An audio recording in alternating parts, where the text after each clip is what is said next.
আমি আমাৰ বিশ্ব বিজয়িনী অসম গৌৰৱ অসম কন্যা উমা চেত্ৰীলৈ আন্তৰিক অভিনন্দন আৰু শুভেচ্ছা জ্ঞাপন কৰিছোঁ।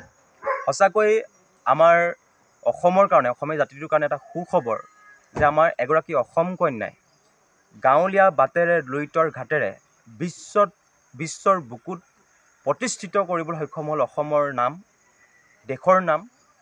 আৰু উমা চেত্ৰী হৈছে প্ৰথমগৰাকী মহিলা যিয়ে ভাৰতীয় মহিলা ক্ৰিকেট দলত অংশগ্ৰহণ কৰি বিশ্ব জয়ৰ যি সাফল্য, সেই সাফল্য তেওঁ লাভ কৰিবলৈ সক্ষম হৈছে। উমা চেত্ৰী এই সাফল্য কেৱল তেওঁৰ ব্যক্তিগত হয় বুলি আমি অনুভৱ কৰা নাই। তেওঁৰ এই সাফল্য অসমৰ বাবে, অসমীয়া জাতিৰ বাবে আৰু বিশেষকৈ নতুন প্ৰজন্মৰ বাবে, যিসকল ক্ৰীড়াৰ প্ৰতি আগ্ৰহী সেইসকল নতুন প্ৰজন্মক খুব অনুপ্ৰাণিত কৰিব বুলি আমি আশা কৰিছোঁ। আৰু সেইকাৰণে আজি আমি ছাত্ৰ মুক্তি সংগ্ৰাম সমিতি আৰু কৃষক মুক্তি সংগ্ৰাম সমিতিৰ এটা প্ৰতিনিধি দলে তেওঁৰ আপোন গাঁওখনলৈ আহিলোঁ। তেখেতৰ মাতৃক লগ কৰিলোঁ, শুভেচ্ছা জ্ঞাপন কৰিলোঁ। তেওঁকো লগ কৰি শুভেচ্ছা আৰু অভিনন্দন জ্ঞাপন কৰিলোঁ। আমি সম্বৰ্ধনা পত্ৰ তেওঁৰ হাতত তুলি ধৰিলোঁ। কিন্তু এইটো এটা আমাৰ খুব আক্ষেপ আৰু অতি পৰিতাপৰ বিষয় হৈ পৰিছে যে উমা চেত্ৰী যেতিয়া কালি অসমলৈ আহিছিল, বিমানবন্দৰত উমা চেত্ৰীক যি ধৰণৰ অসম চৰকাৰৰ ফালৰ পৰা, অসম চৰকাৰৰ বিভাগীয় ফালৰ পৰা বা অসম ক্ৰিকেট এছ'চিয়েশ্যনৰ ফালৰ পৰা তেওঁক যিধৰণে আদৰণি জনাব লাগিছিল, সেইধৰণৰ আদৰণি আমি দেখিবলৈ পোৱা নগ'ল। এইটো অতি পৰিতাপৰ বিষয়, কাৰণ উমা চেত্ৰী আমাৰ প্ৰথমগৰাকী অসমৰ মহিলা যিয়ে বিশ্বকাপ জয় কৰি অসমলৈ উভতি আহিছে। গতিকে তেওঁ উমা চেত্ৰীক কিয় আদৰণি জনোৱা নহ'ল? তেওঁ মহিলা হোৱাৰ কাৰণে, উমা চেত্ৰী মহিলা হোৱাৰ কাৰণে তেওঁক অৱহেলা কৰা হ'ল নেকি? আজি বিজেপি দলৰ কোনোবা হাইকমাণ্ড, তেওঁলোকৰ কোনোবা দলীয় শীৰ্ষ নেতা আহিলে যিধৰণে ঢোলে ডগৰে প্ৰতিটো জনগোষ্ঠীৰ নৃত্য দেখুৱাই হাজাৰ হাজাৰ মানুহ, পইচা দি মানুহ নি যি তাত ডাঙৰ এটা ৰচনা কৰে, সেই বিপৰীতে উমা চেত্ৰী অসমৰ ৰাজনৈতিক নেতা নোহোৱাৰ কাৰণে তেওঁৰ ক্ষেত্ৰত অৱহেলা কৰা নেকি? এই প্ৰশ্নৰ অৱতাৰণা অসমৰ সাধাৰণ মানুহৰ মনত হৈছে। গতিকে চৰকাৰখনৰ এনেধৰণৰ অৱহেলাক আমি ধিক্কাৰ জনাইছোঁ। শিল্পী, খেলুৱৈ এইসকলক সন্মান জনোৱাটো চৰকাৰ এখনৰ দায়িত্ব আৰু কৰ্তব্যৰ ভিতৰত পৰে। গতিকে হিমন্ত বিশ্ব শৰ্মাই কিয় আচলতে উমা চেত্ৰীক আদৰণি জনোৱাৰ ক্ষেত্ৰত কৃপণালি কৰিলে, এই উত্তৰ অসমৰ ৰাইজক দিব লাগে। এইটো এটা সাধাৰণ কথা নহয়। আমি আকৌ কৈছোঁ, উমা চেত্ৰী প্ৰতিগৰাকী অসমৰ, প্ৰতিগৰাকী ভাৰতবৰ্ষৰ মানুহৰ গৌৰৱ।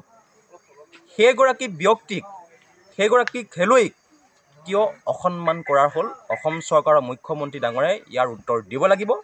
আৰু কাৰণ আমি দেখিবলৈ পাওঁ, আকৌ কৈছোঁ, কোনোবা ৰাজনৈতিক দলৰ হাইকমাণ্ড আহিলে ৰেড কাৰ্পেট পাৰি দিয়া হয়। আজি ৰেড কাৰ্পেট পাৰিব লাগিছিল ক'ত? আজি উমা চেত্ৰী অহাৰ ক্ষেত্ৰত ৰেড কাৰ্পেট পাৰি তেওঁক আদৰণি জনাব লাগিছিল। আদৰণি নজনালে। কিন্তু তেওঁলোকৰ কোনোবা যদি নৰেন্দ্ৰ মোদী আহে, অমিত শ্বাহ আহে, অন্যান্য কোনোবা যদি তেওঁলোকৰ হাইকমাণ্ড আহে, তেন্তে তেওঁলোকক ৰয়েল আদৰণি কৰা হয়, ৰেড কাৰ্পেট পাৰি দিয়া হয়, ঢোলে ডগৰে আদৰণি কৰা হয়। কিন্তু আমাৰ বুকুৰ আপোন উমা চেত্ৰীক লৈ কিয় এই অৱহেলা কৰা হ'ল? কথা চাওকচোন, আজি নিৰ্মলা সীতাৰামন আহোঁতে তেওঁক একদম বিমানবন্দৰৰ পৰা ঢোলে ডগৰে আদৰি অনা হৈছে। তেওঁক লৈ ব্যস্ত হৈ আছে। আজি ব্যস্ত হ'ব লাগিছিল চৰকাৰৰ মুখ্যমন্ত্ৰীগৰাকী উমা চেত্ৰীক লৈ, কাৰণ তেওঁ বিশ্ব বিজয় হৈ অসমলৈ উভতিছে, নিজৰ আপোন ভূমিলৈ উভতি আহিছে। আমি তেওঁক প্ৰত্যেকেই এই মুহূৰ্তত উৎসাহিত কৰাটো, মৰম জনোৱাটো, অভিনন্দন জনোৱাটো আমাৰ কৰ্তব্য। তেতিয়াহে তেওঁ ভৱিষ্যতে পুনৰ ভাৰতীয় দলক প্ৰতিনিধিত্ব কৰি আমাৰ অসমলৈ গৌৰৱ কঢ়িয়াই আনিব পাৰিব। যদি এই মুহূৰ্তৰ, তেওঁ যদি এই সুখৰ মুহূৰ্তখিনিত আমি তেওঁৰ কাষত নাথাকোঁ, তেতিয়া কি হ'ব? গতিকে সেইকাৰণে আমি হিমন্ত বিশ্ব শৰ্মাৰ চৰকাৰখনক এইটো কাৰণেই প্ৰশ্ন কৰিব বিচাৰিছোঁ, আপোনালোকে এতিয়া কোনোবা কেন্দ্ৰীয় মন্ত্ৰী আহিছে, আপোনালোক তাত লৈ ব্যস্ত আছে।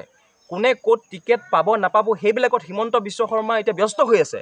কিন্তু ব্যস্ত হ'ব লাগিছিল উমা চেত্ৰীয়ে কিদৰে ভৱিষ্যতে তেওঁ আগুৱাই যাব পাৰে, কিদৰে তেওঁ অৰ্থনৈতিকভাৱে তেওঁক সহযোগিতা কৰিব পাৰে, কিদৰে তেওঁ আগন্তুক দিনত নিজৰ ক্ৰীড়া প্ৰতিভা আৰু বিকশিত কৰিবৰ কাৰণে যিখিনি সমল প্ৰয়োজন, সেই সমলখিনি কিদৰে অসম চৰকাৰে ব্যৱস্থা কৰি দিব পাৰে, এইখিনি কথা আলোচনা বিলোচনা হ'ব লাগিছিল। কিন্তু দুৰ্ভাগ্যৰ বিষয়, পৰিতাপৰ বিষয় যে চৰকাৰখনে আনকি তেওঁক বিমানবন্দৰৰ পৰা যে আদৰি আনিব লাগে, এই কথাও কিন্তু তেওঁলোকৰ ভাবিবলৈ আহৰি নহ'ল। তেওঁলোক কেৱল আৰু কেৱল সাম্প্ৰদায়িক ৰাজনীতিত ব্যস্ত হৈ থাকিল, কেৱল আৰু কেৱল কোনে ক'ত টিকেট পাব, কোন তেওঁলোকৰ হাইকমাণ্ড আহিছে, সেইবিলাক লৈ ব্যস্ত হৈ থাকিল। গতিকে এই ধৰণৰ যি ধৰণৰ উমা চেত্ৰীক লৈ আচলতে অৱহেলা কৰা হ'ল। আমি প্ৰত্যেকগৰাকী অসমৰ মানুহে অত্যন্ত মনত মনোকষ্ট পাইছোঁ, আমি দুখ পাইছোঁ। কাৰণ আমাৰ তেওঁ উঠি অহা এগৰাকী খেলুৱৈ, তেওঁৰ সম্পূৰ্ণ ভৱিষ্যত আছে। গতিকে এই ভৱিষ্যতৰ এইখিনি সময়ত যদি তেওঁক আমি উৎসাহ নোযোগাওঁ, যাতে আমাৰ নিচিনা এটা আচলতে দুৰ্ভাগ্য জাতি আৰু হয়তো বিশ্বতে নাথাকিব। সেইকাৰণে আমি খুব দুখ অনুভৱ কৰিছোঁ আৰু আমি আজি আমাৰ সংগঠনৰ হৈ আমি উমা চেত্ৰীৰ কাষত সাহস হৈ থিয় দিবৰ কাৰণে আহিছোঁ, অনুপ্ৰেৰণা দিবৰ কাৰণে আহিলোঁ আৰু মাতৃৰ কাষতো আমি থিয় দিলোঁ। আশা কৰিছোঁ উমা চেত্ৰীয়ে আগন্তুক দিনতো আমাক এইধৰণে আমাৰ অসমবাসীক গৌৰৱান্বিত কৰিব, ভাৰতবাসীক গৌৰৱান্বিত কৰিব আৰু উমা চেত্ৰী সদায় আগুৱাই যাওক, তাৰ কাৰণে আমি শুভেচ্ছা আৰু অভিনন্দন আমি জ্ঞাপন কৰিছোঁ।